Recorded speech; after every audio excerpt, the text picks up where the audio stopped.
America did not go to war willingly, was pulled into it by fire, smoke, and betrayal. One quiet Sunday morning changed everything. And after that day, the United States would never be the same again. In the late 1930s, America wanted peace. The memories of World War I were still fresh, millions dead, nothing gained. The Great Depression had crushed families, jobs, and hope. Most Americans believed the same thing. This is not our war. Across the ocean, Europe was burning.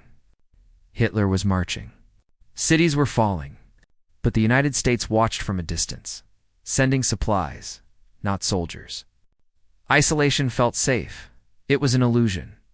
Sunday morning, December 7th, 1941. Sailors were eating breakfast. Planes sat neatly lined up. Hawaii felt calm.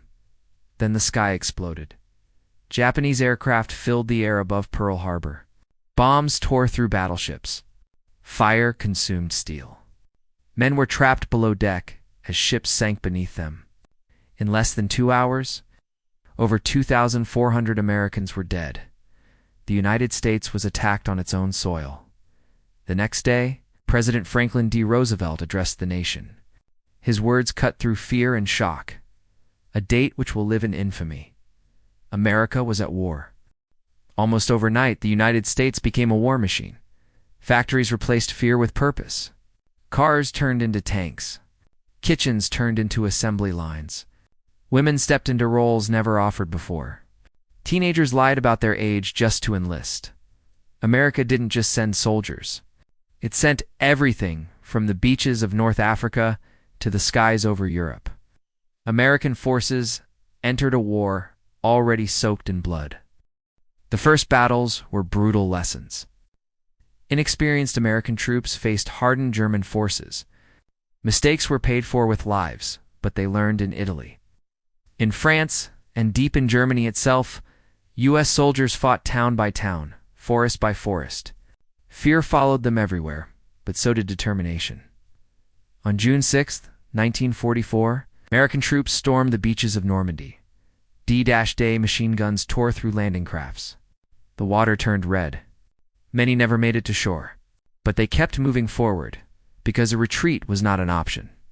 While Europe fought with tanks and trenches, the Pacific was a nightmare of its own.